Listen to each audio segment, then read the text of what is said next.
in the aft of this ship, I'm just wondering, is the floor moving or is it just me? Let me give one more kiss to the captain. All right. Yeah, and everything's gone to sleep while I was waiting for the introduction. All right, so let me get this mounted and started. I've heard some people say that the Bible is the only source of morality in our world.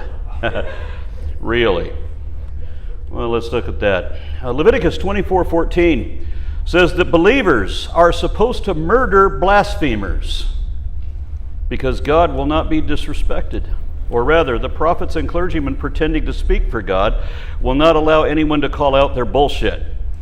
That means that everyone in this audience need to be careful out among the believers. Need I remind you that there's a Christian group aboard this ship, and they outnumber us 2-1. Don't worry, Christians don't read the Old Testament. Good thing, too, because Ezekiel 18:4 says to kill anyone who sins.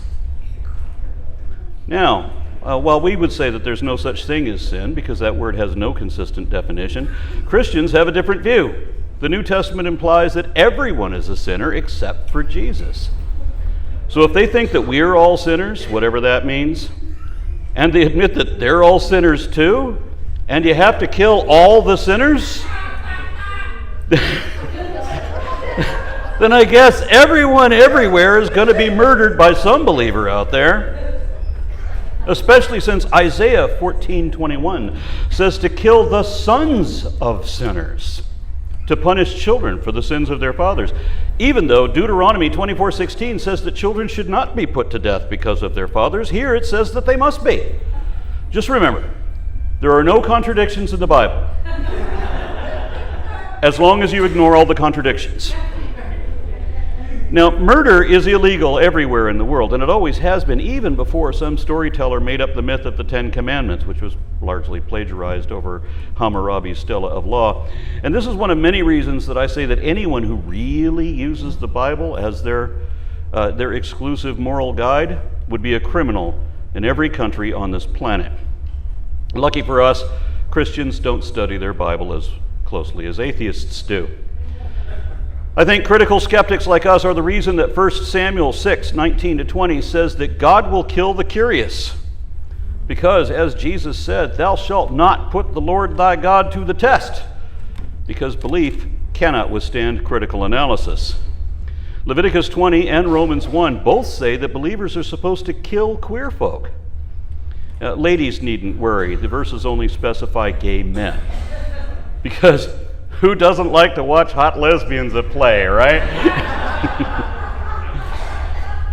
Being as it specifies a death penalty for men who have sex with other men, that has made some church fathers nervous, having to pretend as if they're straight by loudly defending the sanctity of marriage until they get caught cheating on their wives, by snorting coke off the ass of a Brazilian rent-a-boy whose resume boasts of an 8-inch uncut penis. Because that's what you need in a personal assistant. Someone to assist your ass, like an illegal alien probe. And Leviticus 20:10 tells us to kill adulterers. Awkward. Being convicted of fornication, adultery, and homosexuality? You know, one nice thing about getting 3 death sentences at the same time is they can only kill you once. And I've already given a speech on the sexual immorality of the Bible, so what about its intolerance of religious liberty? Well, Exodus 22:18 says that if you meet a witch, we must not allow them to live. The Bible commands the murder of witches wherever you find them, so whoever wrote the Bible thought that witches were real. You know, we're told that the Bible is the Word of God, but it sure reads like the contradictory nonsense of ignorant, bigoted, superstitious savages who believed in magic. I'm sorry, they don't believe in magic. They believe in enchantments like blessings and curses, supernatural miracles, not magic. Well, maybe all of that is magical by definition, but we don't call it magic because we don't like to admit uncomfortable truths. But a rose by any other name is still the same fucking flower, dude. The Bible is one of a dozen or so compilations from different religions that all claim to be the absolute truth and the revealed word of a one true God, even though they can't agree on who the God is. But all of them were written by mere fallible men, most of whom didn't know where the sun went at night. The authors of the Bible and the Quran both thought that the earth was the biggest thing at the center of the universe, and that the sun orbits around us, bound within a solid crystal dome that is the firmament erected over a flat, disc-shaped earth. That was the world as they saw it. So what did they think of witches? Were they inherently magical beings like that girl on the old TV show? I don't think so. I've heard it said that witches were anyone, typically women, who dabbled in the occult, which is itself just pagan spiritualism. And pagan, I think, refers to any religion that isn't based on monotheism, whether they're polytheists, druids, shaman, animists, whatever. Because in the black and white dichotomies of brains who can only think in binary, you either worship the God of Abraham or you worship the devil, even if you don't believe in the devil. Because seriously, how many people have ever really worshiped the devil in all of history? What would that be, like 100 people or so? All of whom lived within the last century, and most, if not all of them, were merely pretending? I interviewed a devil worshiper once. I'm convinced he knows he was pretending, just like Christians do. A group of devil worshippers held a national convention in the Oklahoma City Civic Center. They only had about 40 attendees. For a well-publicized, once-in-a-lifetime national event, the one time when all the devil worshippers should have shown up in solidarity, yet they could only dredge up 40 people. I've been to both of the national conventions of the Satanic Temple, and they had closer to 1,000 people at both of those. But none of those satanic conventioneers believed that Satan was real. That's Satanic Temple and Church of Satan were both in attendance. Nobody believed that Satan was real. You know who believes? The pagans don't believe in Satan either. Christians believe in Satan. It's your myth. It's your hell. You go to it. Whatever they used to think. Nowadays, witches are typically pagan polytheists or non-denominational spiritualists. I've met a lot of witches in my day, especially when I was younger. Have you ever heard the old saying, as cold as a witch's titty? I can verify their titties are just as warm as anyone else's. And none of the witches that I knew ever worshipped any devil. Not one of them. Most of them didn't worship any particular god either. They didn't worship anything. Yet, they were all pretenders because they did things like read tarot cards and read palms, fortune telling. Leviticus 20:27 says to kill all fortune tellers. Yet, a lot of Christians still consort with psychics and astrologers. American Christians haven't killed any witches since the Salem witch trials in the 1700s. In fact, they never actually killed any real witches at all. Since every accusation was false, none of them really worshipped Satan. Then every conviction was a crime in itself. Being medieval Europeans, the probability is that the vast majority of the victims of the Spanish Inquisition were Christian, wrongly victimized by the evil enforcers of God's intolerance, and the poor judgment on the part of God's judges was the result of divine guidance. Because when you let Jesus take the wheel, it means everything's out of control because no one's driving. Just like when they say God only knows, it means nobody knows. God equals nobody because you're blaming someone else for what you're doing or what you failed to do. Then look at the holy wars.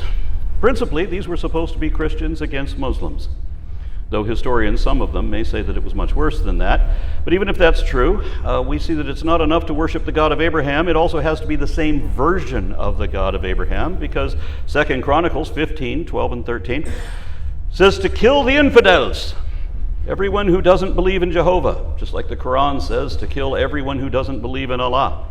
So everyone's killing everyone, even when they believe in the same deity. Have you noticed that the three main Abrahamic religions have all been basically at war with each other since their inception? And yet they all believe in the same God of merciful peace and loving forgiveness and all that crap. I'm getting to think that the God of theirs is neither loving nor righteous nor forgiving of anything. Exodus 31:15 says to kill everyone who works on the Sabbath. When is the Sabbath? Well, that's a problem too, isn't it? The Jews say that it's from Friday night until Saturday night. But the Christians, however, say that it's from midnight Saturday through all of Sunday. So just kill everybody who works on weekends. Your waitress, the paper boy, the clerk at the gas station, the doctors in the emergency room, the police, the military, your preacher, no exceptions. It's not just folks that work on the Sabbath. Exodus 31:14 says you're supposed to kill anyone who doesn't observe the Sabbath. And Numbers 1:48-51 says that if you are to kill any unauthorized personnel who come too close to the tabernacle, don't let them look behind the curtain. Deuteronomy 20:16 and 17 says that the Hebrew marauders were supposed to kill everyone else, everyone who isn't Jewish. This is our promised land. God gave it to us, by which he meant that we should invade and steal the land that God gave us and kill everyone living there, everything that breathes. Yeah. Numbers 20:13 says that when you take a city in battle, you are to kill every man who lived there. Take the women and children and slaves, because God likes in slavery, especially sexual slavery. Because women are just chattel and don't have humanity anyway. And God says it's okay to sell your children into sexual slavery and to take sex slaves from your prisoners of war. Numbers 31:18 says that you can even take preteen children as sex slaves. As long as they're virgins, kill everyone else. And if you find out in your wedding night that your bride is not a virgin, Deuteronomy 22:21 says to kill her too.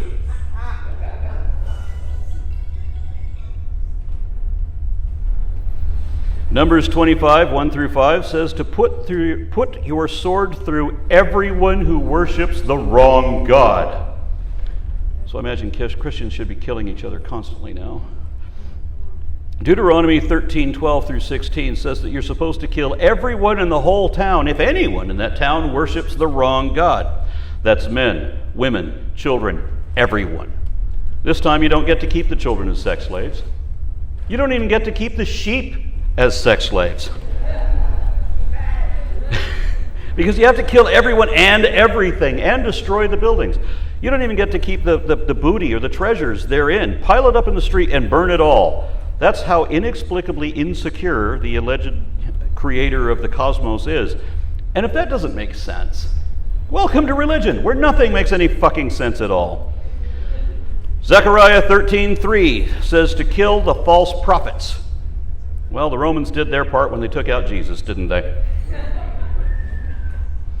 Leviticus 24:15 says to kill anyone who curses God, because back then they believed, and this is true, that if you say something will happen, it will happen just because you said so.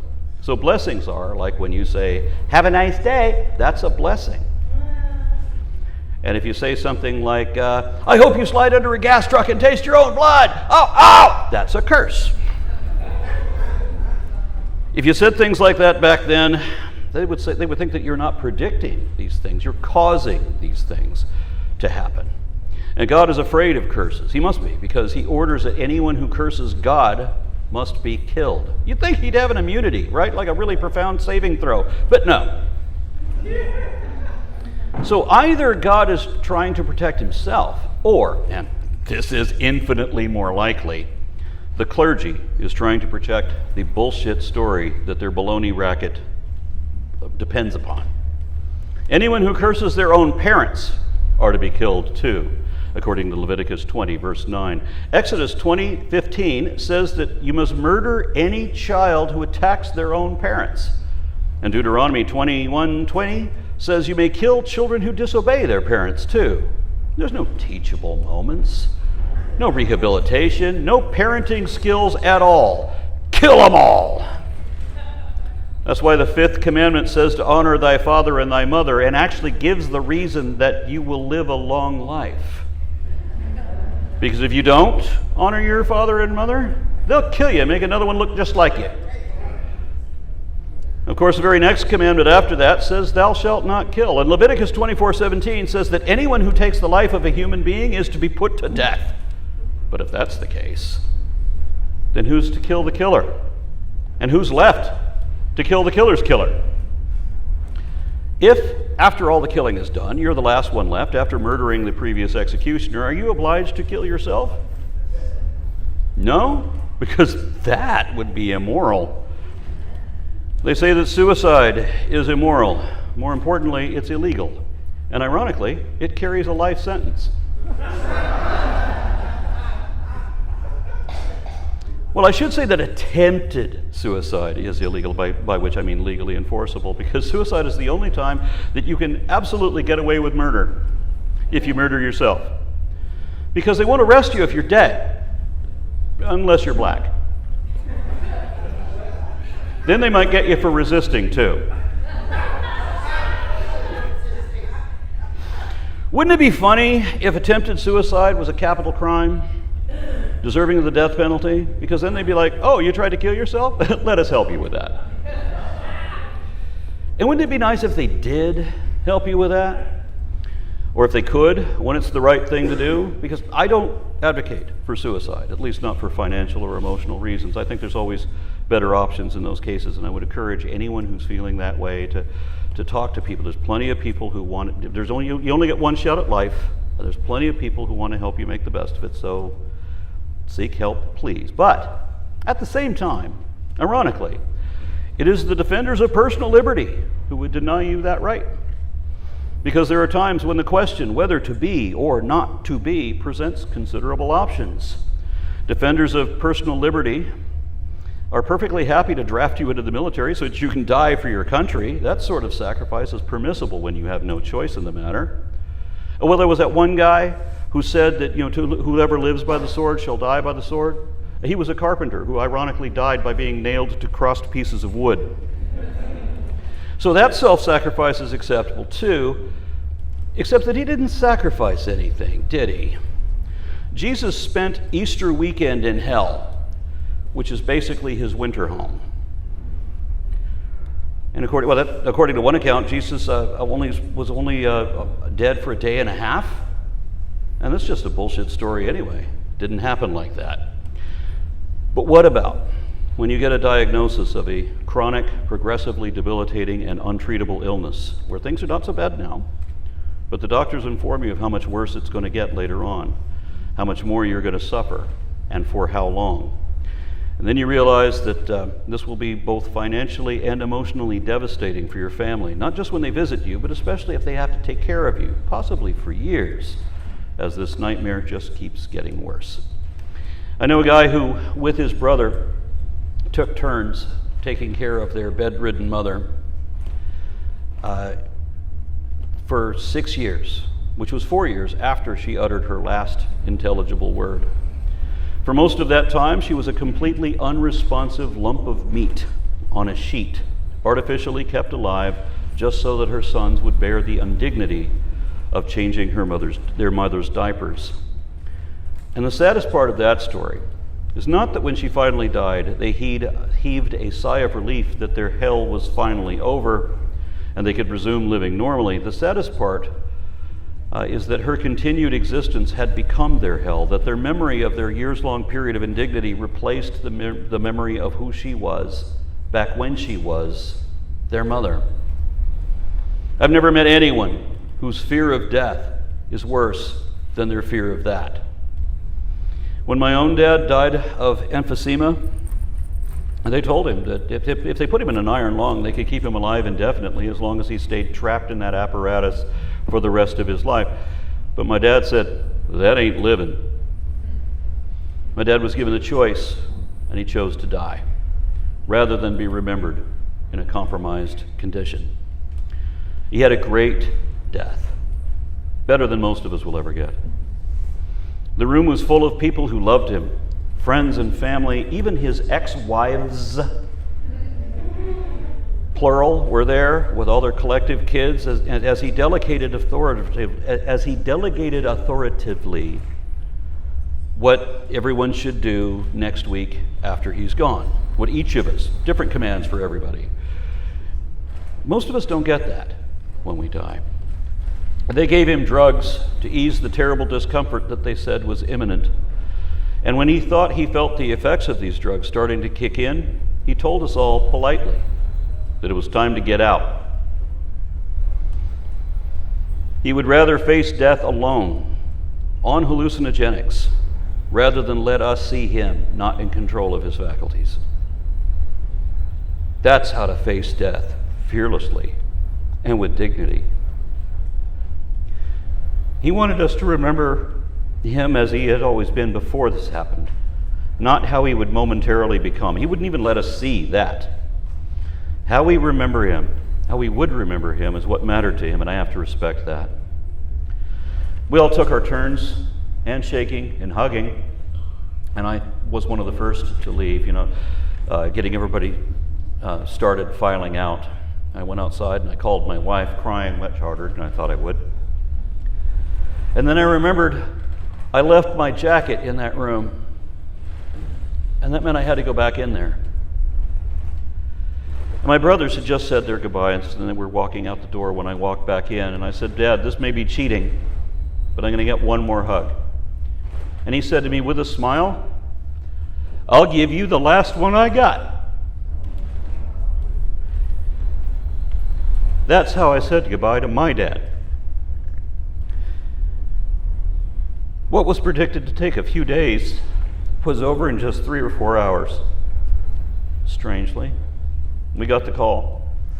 And that makes me wonder whether some compassionate attendant might have accidentally rolled on a little too much anesthetic.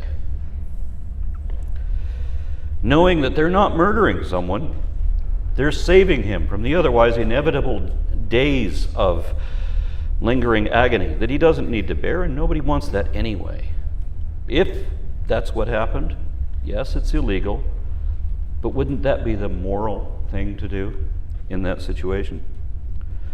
Compare the way my dad died to the way my friend's mom died.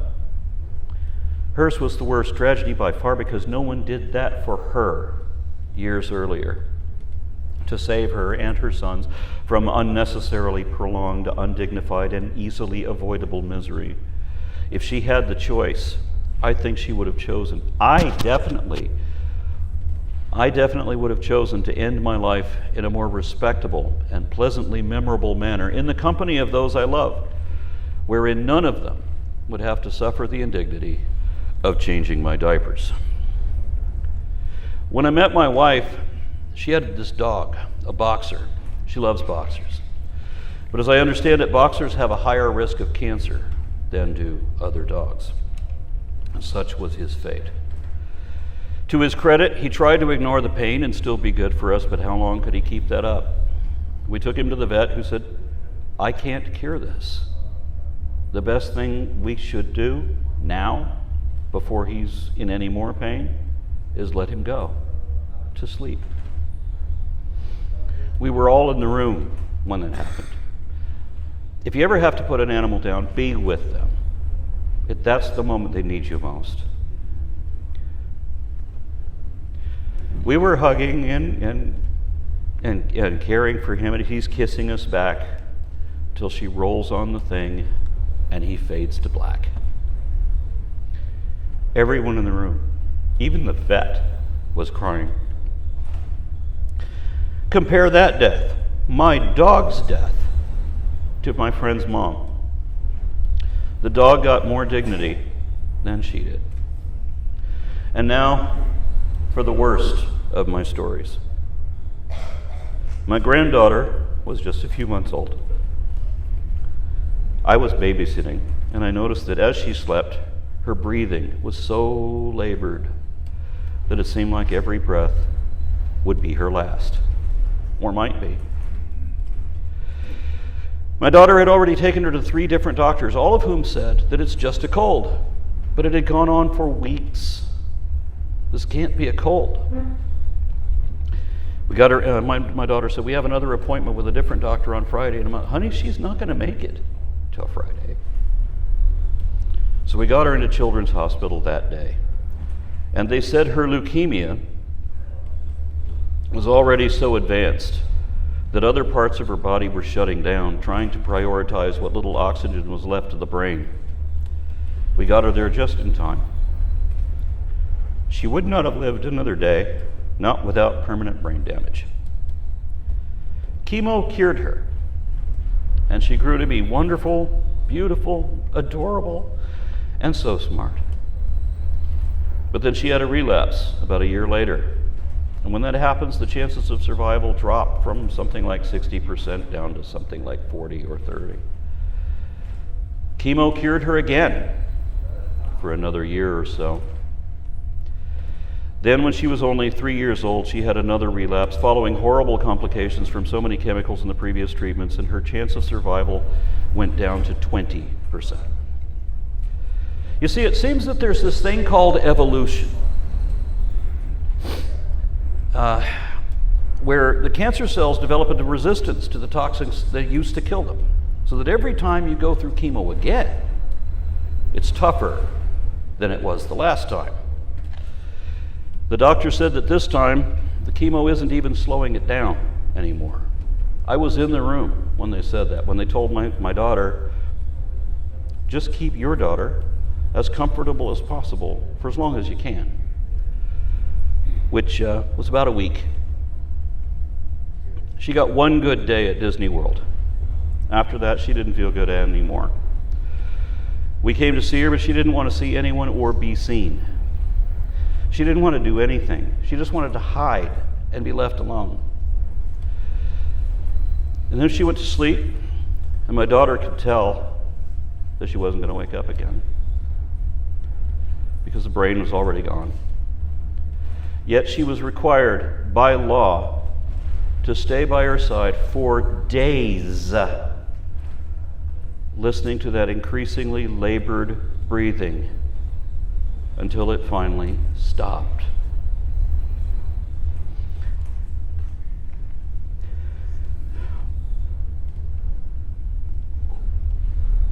Imagine going through that.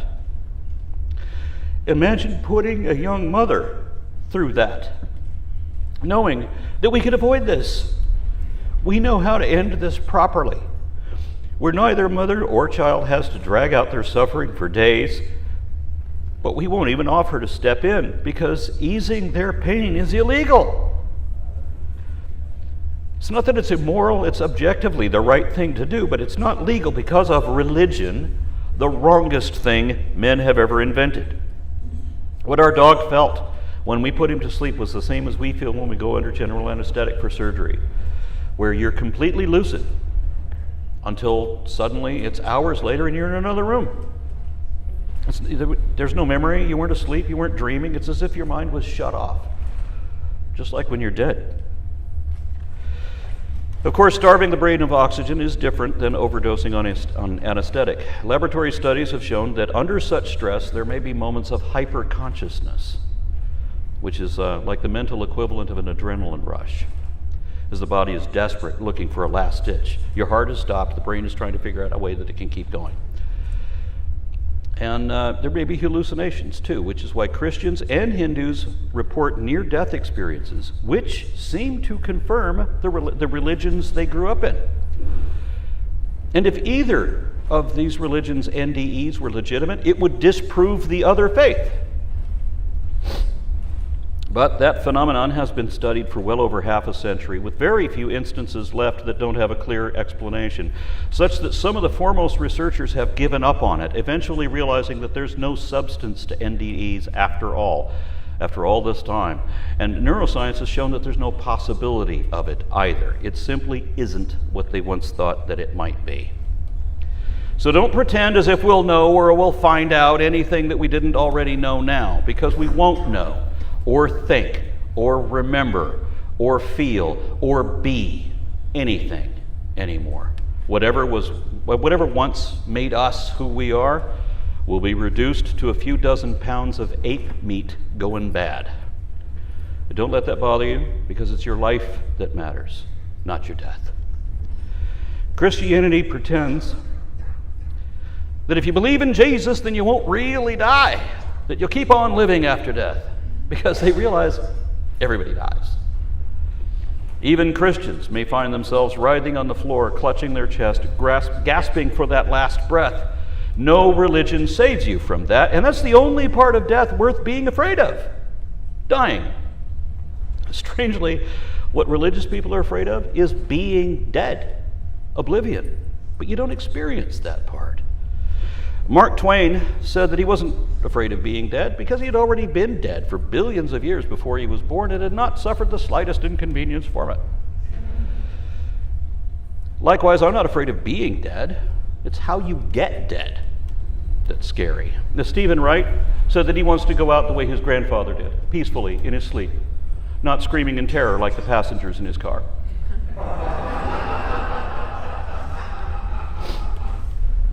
Some Buddhists say that life is suffering.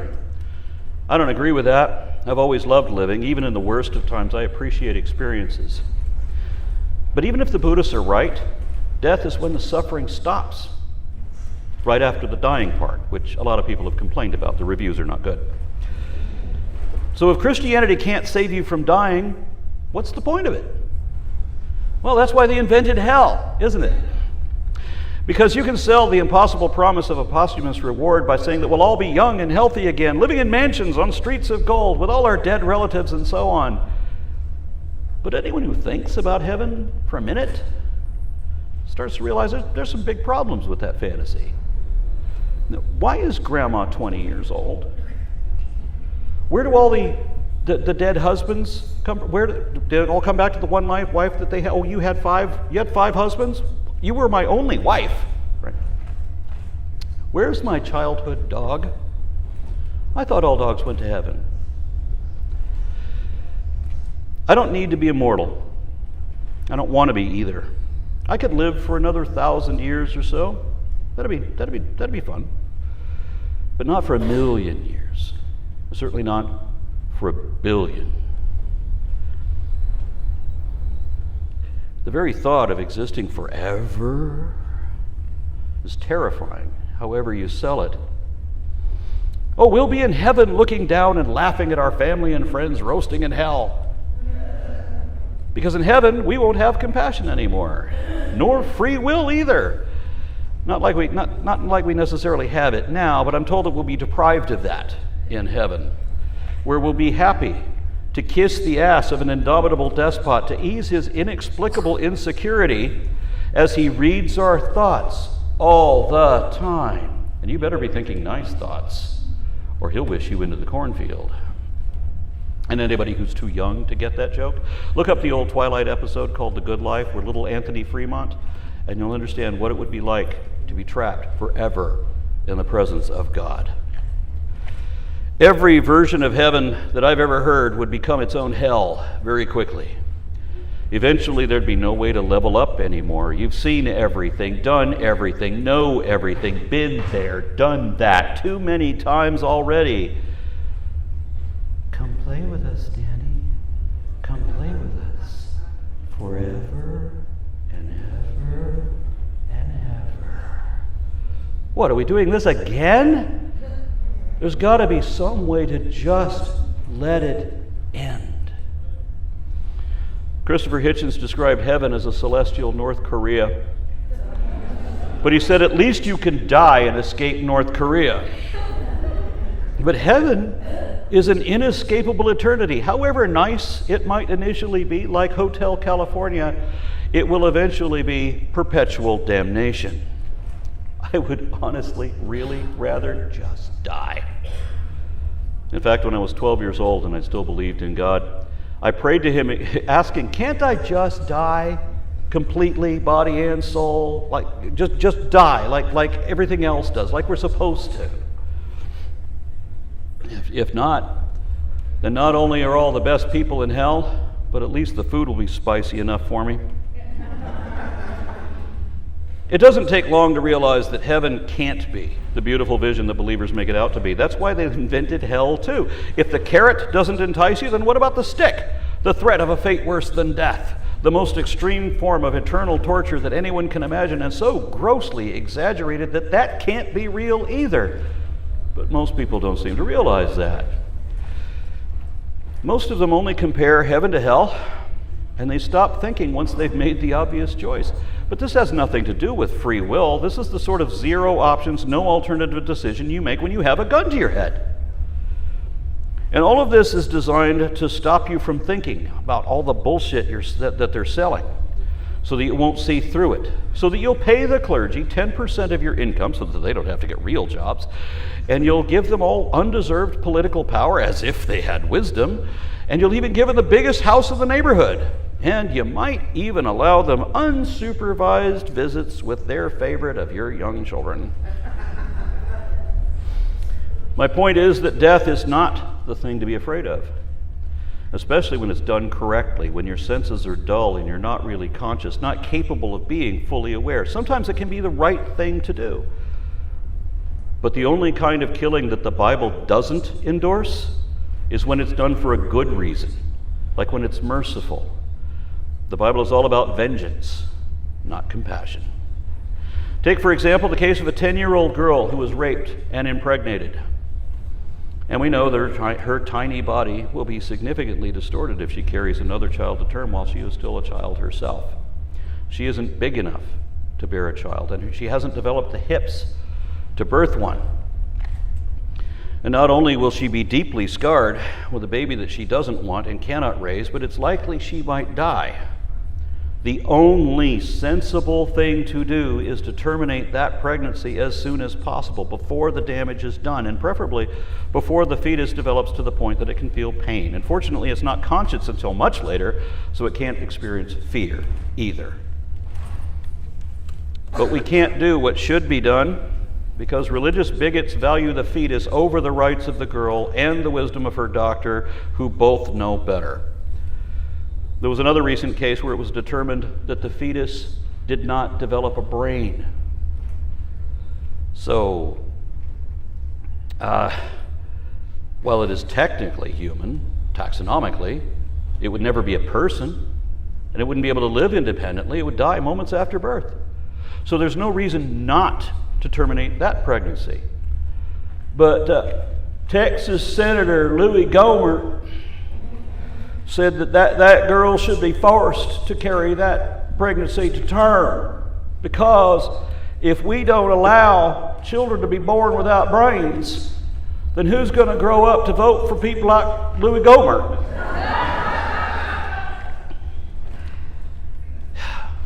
These brainless believers think that the Bible is pro-life because they clearly haven't read the fucking thing. They missed the parts about babies being torn out of the bellies of their mothers. I know that's an act of war, and all is fair in love and war, but chapter 5 of the book of Numbers rather explicitly endorses abortion, even in times of peace. The way the situation is laid out is that whenever it is known that some woman definitely had sex with a man, but there were no witnesses, the question may arise as to whether that man was her husband. Now, how could it be that everyone knows that she definitely had sex with a man? I think the most obvious answer to that is also the only option possible. She's pregnant. If the husband finds that his wife is pregnant when she shouldn't be, because he doesn't remember favoring her at the right time for this to be his baby, then he can take her to the priest, who will force her to drink an enchanted potion made from the filth of the floor, along with some other elements of a ritual spell. If she was faithful, then nothing will happen, and she'll still give birth to children. But if she cheated on her husband, then the enchanted potion will cause her womb to discharge. The fetus inside will rot and fall away, and she will be left barren. Bible worshippers scream that she cannot be pregnant, that no one would perform a thing like this on a pregnant woman, because if she was pregnant, that this would be an abortion, absolutely. But if she's not pregnant, then how could the potion cause the womb to discharge? How could the fetus that doesn't exist rot and fall away? It's very clear. Some Bible translations use the word for thigh, which is a Jewish colloquialism for the fetus. And remember, we're not just talking about one woman at one time, but any woman suspected of cheating at any time. That means that if any group of women were treated this way, then at least some of them would have to be pregnant, right? In any such case, this would count it as an abortion, and assuming this ritual really worked at all, which I don't think anyone believes anymore. If they did back then, I kind of think that this is just a bogeyman story meant to, that you tell women to keep them in line. No matter how you determine it, if an unfaithful woman were subjected to this ritual, the scripture says she will miscarry. That's what an abortion is. And the sacred fables say that this would be done with God's direct assistance and involvement. The sacred fables because it's God who causes this potion to have the abortifacient power. And think about it. I read that most pregnancies end in miscarriage anyway, usually early on, before the woman even knows she's pregnant. And most of the time, they don't know they've had a miscarriage. That's how common this is, which makes God the most prolific abortionist ever. And I've explained this to many believers, and they have no answer, no out, no excuse, no explanation. This is an abortion, endorsed in the Bible, and there's no way around that. But when you point that out to believers, they will lose their minds trying to find some excuse, any excuse, to get out of admitting the inescapably obvious. Because those who interpret the Bible literally read between the lines, and then they ignore the lines. They believe a bunch of things the Bible doesn't really say, and then they refuse to accept what it literally does say. The anti-abortion movement has nothing to do with the sanctity of life. They have shown that they don't care about children either. No, it's all about the suppression and subjugation of women, to use them as breed mares to churn out another generation of laborers for the ruling class. And if you don't believe that's literally true, look what our current speaker, Mike Johnson, recently said. Almost that exactly. So they don't want a middle class, and depriving women of their bodily autonomy is one good way to divide the population into just two groups, the haves and the have-nots. They want to say that abortion is murder, but the Bible doesn't say or imply that at all. Don't forget how Psalms 137:9 says believers will be happy dashing babies against the rocks, meaning the innocent infants of those who don't believe in Jehovah. In ye old Hebrew tradition, the fetus is only water for the first 45 days after conception. After that, it's just a limb of its mother, specifically a third thigh. And that's why the Bible says that if you assault a pregnant woman and cause her to miscarry, the penalty is much less than if you killed the woman herself.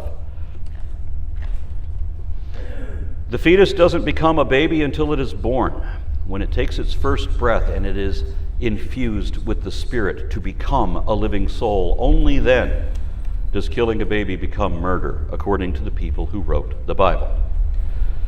And remember that the people who say that they're pro-life are all about capital punishment. Not only do they have a death penalty for practically everything, but they're the ones who statistically support the torture of prisoners, too. They want to get medieval on your ass, because they're all about vengeance and cruelty. That's why they wouldn't allow a lethal injection to be something so painless as an overdose on anesthetic. No, the point of the punishment is to cause suffering, and being dead, they know, is not suffering. So a lethal injection has to do something else to you, something more painful. They want the method of execution to be worse than that. But how to do it? You know, they have to sterilize the needle before they give a lethal injection. I don't think there's a realistic risk of infection. The electric chair is a stereotypically American appliance, isn't it? A grotesque display of excessive power that's really inefficient and mostly wasted. One guy insisted that instead of getting the chair or an injection, he'd rather be hanged, as in the Old West tradition. And they did that. They honored his request, because, criminals get what they want. Even though the hangings and firing squads and the guillotine and all of that are all considered too cruel. In one of my very first online discussions, I remember suggesting other means of execution that would be much more effective and humane. Like, for example, instead of an electric chair or 7 guys with rifles, a single 12-gauge slug fired point blank right through the back of the head. Be a lot cheaper, certainly more effective, painless and quick too. Oh no, everyone said, that's too horrible. Okay, well, what about this? The prisoner lays down in a stainless steel cylindrical room with a sleeping bag and a pillow for the last 2 to 4 days of his life. And at some randomly determined moment that he doesn't know about, a 16-ton cylinder squishes him into jelly. Dropped from 4 stories up. That's evil, my critics gasped. Yet they're the ones advocating for the death penalty. Well, are we going to do this right? Or are we not going to do this at all? Because I tell you, there was a time back in my youth when I too supported the death penalty, capital punishment. And this was back in the late 90s until about Y2K or thereabouts. Because there were people in the news like the Menendez brothers who murdered their parents. And a woman named Susan Smith who drowned her kids by deliberately letting her car roll into a lake. At first, she said that a black man had carjacked her car. And so there's another whole crime here, right? But then when they realized when they exposed the lie to that story, her confession told the tale that her children were awake and pounding on the window, begging for her to save them, and her conscience did nothing. What can the justice system do to someone like that anyone would consider justice? Then there was Andrea Yates. Somebody knows who that is. Who chased all her own children around the house and drowned them one after another in the bathtub because she was trying to save them from Satan. She gave them all biblical names, Matthew, Mark, Luke, Mary, Noah. She was whacked out on religion. She had no capacity for reason. How do you punish someone like that? I'm all for rehabilitation, but mere imprisonment doesn't seem to do that. There's a new independent fundamental Baptist you may be familiar with who spent a decade in prison after being convicted on 58 counts of 3 different kinds of fraud, and he came out of that saying that it was the law's fault that he broke it, that it was a stupid law. How do you rehabilitate someone who will never accept that they ever did anything wrong, even when their weekly sermons often include another unwitting confession? I remember how my own family always told me that the death penalty is a deterrent, but that it only works if everyone sees it. So they used to hang people in the public square where everyone could see. And that was before football stadiums or mega concerts. Civic entertainment used to be watching the hangings. And my family thought that the justice system and society as a whole were better off back when they did that. So I got an idea. Let's say, instead of feeding these prisoners forever, and instead of finding new and devious ways of killing them where no one could see and everyone thinks it's horrible anyway, you have to have the guy. Why to have 7 guys in a firing squad? It's because every one of them could maybe walk away with the feeling that maybe it wasn't their bullet that killed the guy. If we're having problems with that with our executioners, have the prisoners kill themselves. Have the prisoners kill each other, right?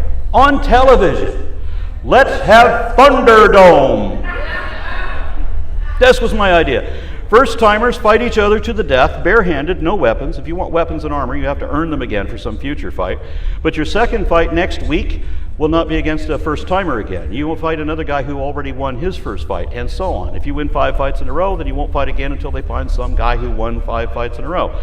If you win 12 fights in a row, because you have to be in a row, because if you lose one, it means you're dead. So if you won 12 fights, you won't fight again until somebody else won 12 fights. So don't get lazy, don't get comfortable, keep working out in the gym, because someone's coming for you eventually. It just might not be for a while.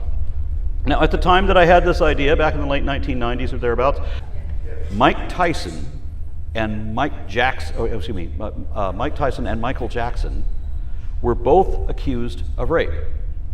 They hadn't been convicted, but it looked like maybe either or both were going to be. You imagine Mike Tyson versus Michael Jackson? I had an idea. Let's have a dueling Mike night. I'd put $10 on the King of Pop because the Las Vegas odds on that match would be so stacked that if Tyson coincidentally happened to have an aneurysm during that fight, I'd be a millionaire. So bets are placed, and whoever wins gets a purse awarded to their victim or their victim's next of kin. And this would generate a kind of forgiveness, as the people you wronged are now cheering for you to win them money. Come on, man, you hit my daughter harder than that. I used to live in Las Vegas, so I have an idea how this would be promoted and televised. It's brother against brother. See the last Menendez. Susan Smith versus Andrea Yates, Mother's Day on pay-per-view.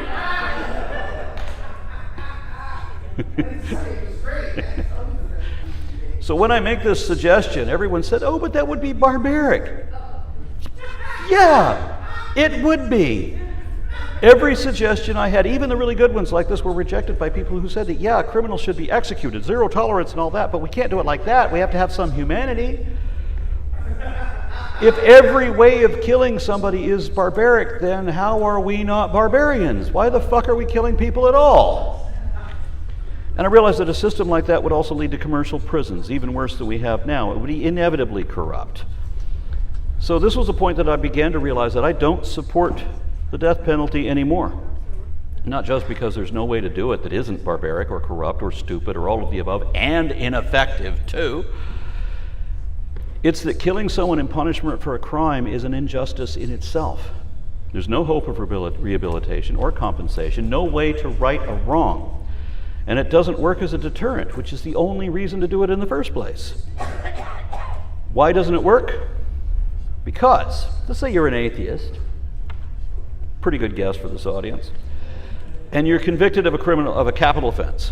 You can either spend the rest of your life in this concrete hellhole surrounded by horrible bullies, or if you get executed, you get a moment of discomfort, preceded by you getting a statement published in the press. Then your pain is over. You're not a prisoner anymore. You haven't been punished. Now, atheists typically represent a very tiny minority among prison populations because a lot of atheists are thinkers who tend to analyze things carefully. We're not as violently reactionary as a lot of believers tend to be because we're not as, they're more emotional and less rational. We tend to be, statistically.